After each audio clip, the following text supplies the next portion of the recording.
American president തെരഞ്ഞെടുപ്പിന് കഷ്ടിച്ച് ഒരു മാസം മാത്രം ബാക്കി നിൽക്കെ അതിശക്തമായ പ്രചാരണമാണ് ഇപ്പോൾ രാജ്യത്ത് നടക്കുന്നത്.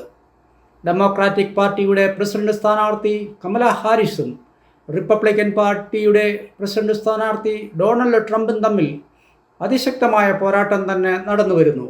അമേരിക്കയുടെ ചരിത്രത്തിലെ തന്നെ ഏറ്റവും ചൂടേറിയ ഒരു മത്സരം എന്ന് വേണമെങ്കിൽ ഇപ്പോൾ ഇതിനെ വിശേഷിപ്പിക്കാം.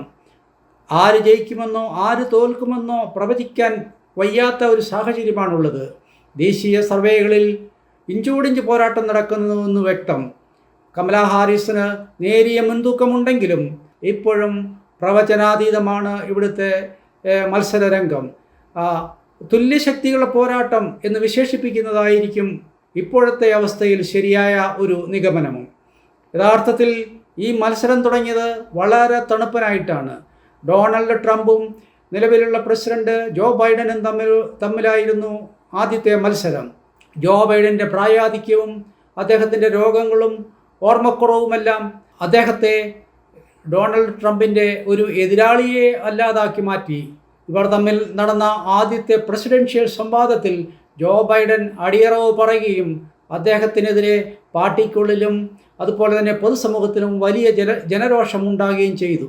അങ്ങനെ ജോ ബൈഡന് മത്സരരംഗത്ത് നിന്ന് പിന്മാറേണ്ട സാഹചര്യമുണ്ടായി. തുടർന്നാണ് അദ്ദേഹത്തിൻ്റെ വൈസ് പ്രസിഡന്റ് സ്ഥാനാർത്ഥി കമല ഹാരിസ് രംഗപ്രവേശം നടത്തിയത്.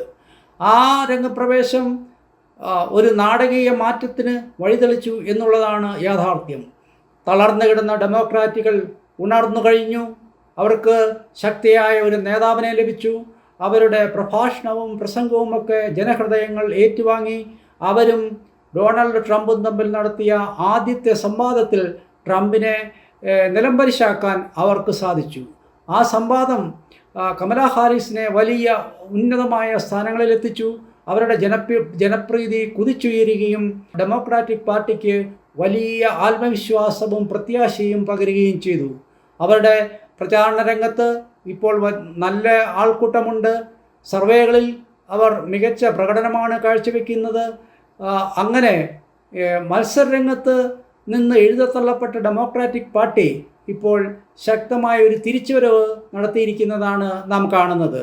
രാജ്യത്തെയും ലോകത്തെയും ബാധിക്കുന്ന നിരവധി പ്രശ്നങ്ങൾ ഈ തെരഞ്ഞെടുപ്പിൽ ചർച്ചാ വിഷയമാകുന്നുണ്ട്.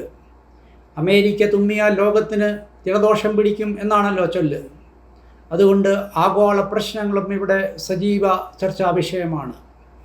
അമേരിക്കയെ രൂക്ഷമായി ബാധിച്ചിരിക്കുന്ന സാമ്പത്തിക പ്രശ്നങ്ങൾ, അതുപോലെ തന്നെ കുടിയേറ്റം, ഗർഭഛിദ്രം തുടങ്ങിയവയാണ് ഏറെ വിവാദമായ വിഷയങ്ങൾ. ബൈഡൻ ഭരണകൂടത്തിൻ്റെ നയങ്ങളും പരിപാടികളും മൂലം സാമ്പത്തിക രംഗം മോശമായതായി റിപ്പബ്ലിക്കൻസ് ആരോപിക്കുന്നു. തൊഴിലില്ലായ്മ അത്യാവശ്യം രൂക്ഷമാണ്. നാണ്യപ്പെരുപ്പമുണ്ട്. അതുപോലെ തന്നെ പലിശ നിരക്ക് ഉയർന്നു നിൽക്കുന്നു. തുടങ്ങിയ സാമ്പത്തിക പ്രശ്നങ്ങൾ അമേരിക്കക്കാരെ, സാധാരണക്കാരായ അമേരിക്കക്കാരെ ഉലയ്ക്കുന്നുണ്ട് എന്നത് വാസ്തവമാണ്. അതുപോലെ തന്നെയാണ് കുടിയേറ്റം. വിവിധ ലാറ്റിൻ അമേരിക്കൻ രാജ്യങ്ങളിൽ നിന്നും സമീപ രാജ്യങ്ങളിൽ നിന്നുമൊക്കെയായി ധാരാളം പേർ ഇവിടെ കുടിയേറുന്നുണ്ട്. അവരുടെ എണ്ണം 50 ലക്ഷം വരുമെന്നൊക്കെയാണ് റിപ്പബ്ലിക്കൻസ് ആരോപിക്കുന്നത്. അതിൽ എത്രമാത്രം വാസ്തവമുണ്ടെന്ന് ആർക്കും അറിയില്ല. എങ്കിൽ പോലും ചില സംസ്ഥാനങ്ങളിലൊക്കെ കുടിയേറ്റക്കാരുടെ വലിയ സാന്നിധ്യമുണ്ട്. ഒഹായോ സംസ്ഥാനത്ത് ഹെയ്ത്തിയിൽ നിന്നുള്ള കുടിയേറ്റക്കാർ അവിടെയുള്ള പട്ടികളെയും പക്ഷിമൃഗാദികളെയും ഒക്കെ പിടിച്ചു തിന്നുന്നതായി ഡൊണാൾഡ് ട്രംപ് ആരോപിച്ചിരുന്നു.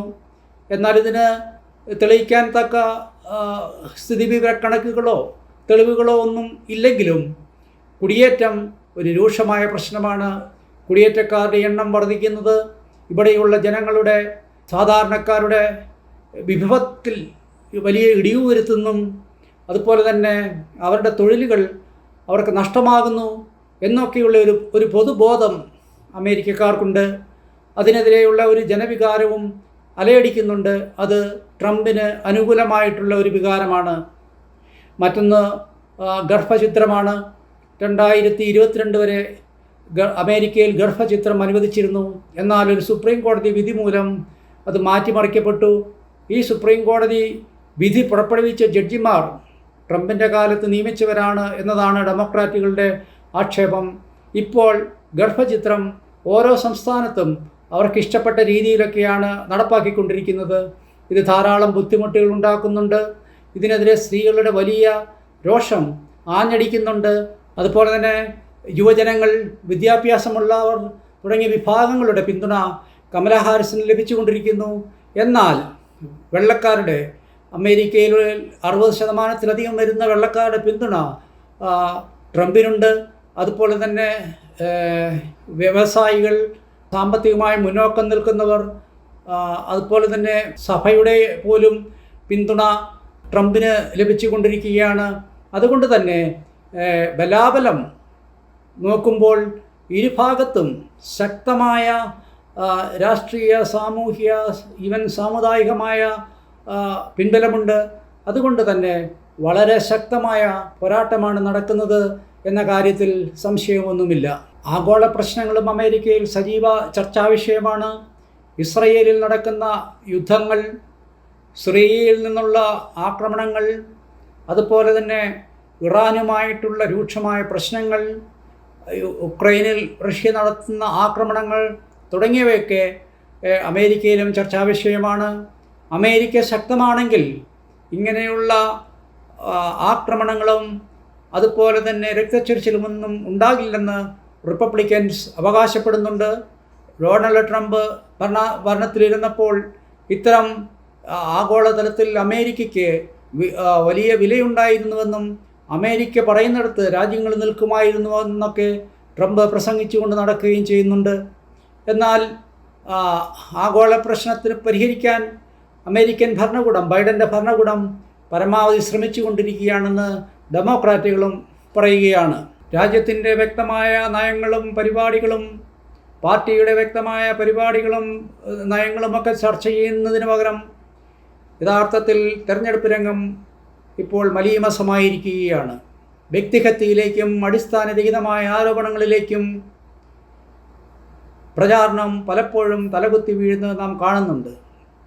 ഓരോ പ്രസംഗവും, പ്രത്യേകിച്ച് ട്രംപിൻ്റെ ഓരോ പ്രസംഗവും കഴിയുമ്പോൾ അതിനെ വിലയിരുത്തി ഫാക്ട് ചെക്ക് എന്ന പേരിൽ മാധ്യമങ്ങൾ ട്രംപ് നടത്തുന്ന വീരവാദങ്ങളും അടിസ്ഥാനരഹിതമായ ആരോപണങ്ങളുമൊക്കെ കയ്യോടെ പിടികൂടുന്നുമുണ്ട്.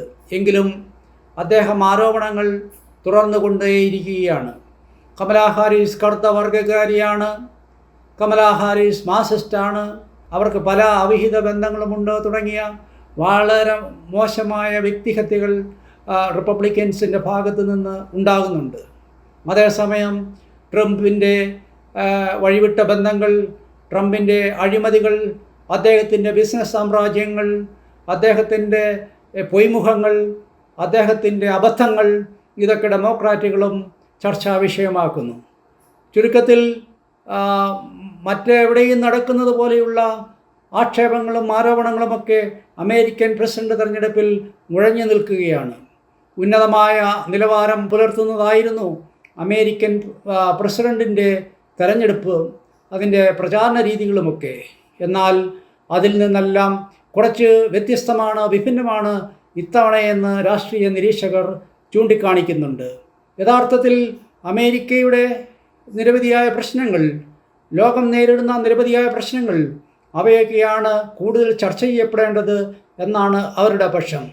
കാലാവസ്ഥാ വ്യതിയാനം നമുക്കറിയാം, ലോകത്തെ അത്രമാത്രം ഗ്രസിക്കുന്ന വലിയൊരു പ്രശ്നമാണെങ്കിലും അതിവിടെ ചർച്ചാ വിഷയമല്ല. കാലാവസ്ഥാ വ്യതിയാനം എന്ന് പറയുന്നത് തന്നെ ഒരു തട്ടിപ്പാണെന്നാണ് ഡൊണാൾഡ് ട്രംപ് പ്രസംഗിച്ചത്.